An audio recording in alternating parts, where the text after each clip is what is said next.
Monsieur Olivier Génis, la présidente de région. C'était il y a 3 ans, jour pour jour. Le 6 mai 2022, la Cité internationale de la gastronomie et du vin sortait de terre. Une inauguration en grande pompe, 250 millions d'euros investis et une ambition, promouvoir le repas gastronomique des Français. Alors, 3 ans plus tard, la Cité de la gastronomie passe à table. L'heure de dresser le bilan d'un lieu pour lequel chacun, Dijonnais ou d'ailleurs, s'est concocté son propre avis. Ça fait maintenant presque 2 ans que je vis à Dijon. Et vous n'allez sûrement pas me croire, mais je viens ici chaque semaine. Alors moi qui suis dijonnaise, je viens pas souvent, je viens au cinéma particulièrement.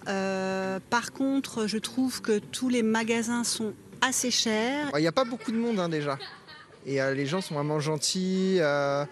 C'est un peu hors de la ville. Il y a 1 an ou 2 où on sentait une vraie baisse de la fréquentation. Là, aujourd'hui, on trouve quand même des gens qui viennent de plus en plus et des gens qui sont un peu plus habitués maintenant, peut-être. Depuis son lancement, la Cité de la gastronomie a toujours cristallisé quant au sujet de sa fréquentation. À son ouverture en 2022, la Cité espérait 1 million de visiteurs chaque année. Un chiffre encore jamais atteint, mais en augmentation de 4% en 2024, avec 834 000 visiteurs. Le dimanche, il y a près de 700 personnes qui mangent sur le site. Nos expositions tournent bien. La semaine dernière, vacances scolaires, je me suis renseigné, les chiffres sont très bons, tant dans la boutique de la Cité que dans les expositions.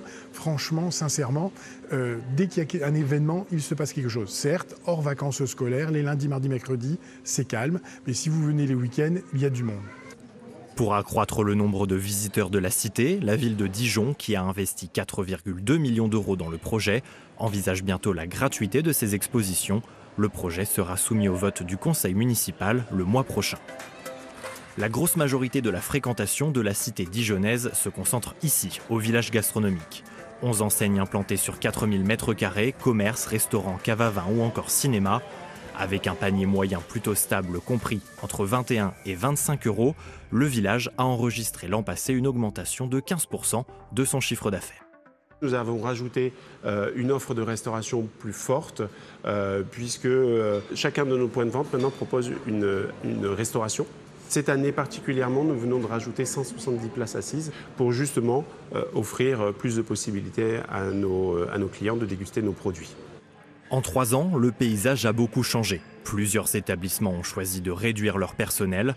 D'autres ont fait face à davantage de difficultés, à l'image de 3 enseignes appartenant au même groupe privé et aujourd'hui en redressement judiciaire. Certains ont aussi tout changé, propriétaire comme concept. Ici, l'ancien primeur a laissé place à un restaurant typiquement bourguignon. Il y a une belle évolution. On a un beau panel de produits pour répondre à la clientèle aussi bien touristique, de tourisme, que à la clientèle dijonnaise. Après des débuts contrastés, un acteur semble aussi en passe de trouver son rythme de croisière.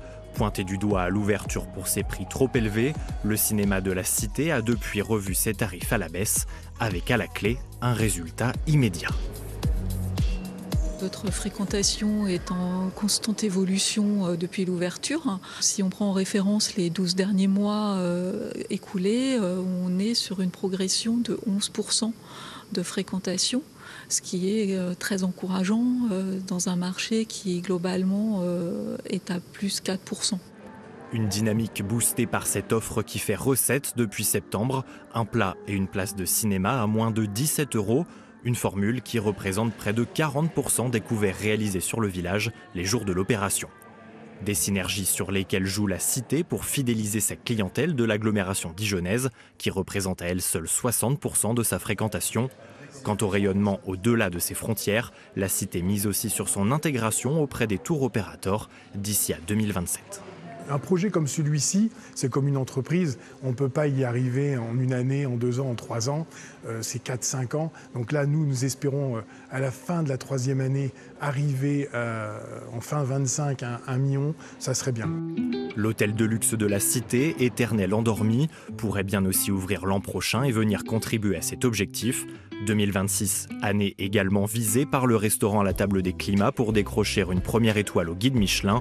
De quoi continuer de faire grandir une Cité de la gastronomie qui ne demande qu'à être aimée.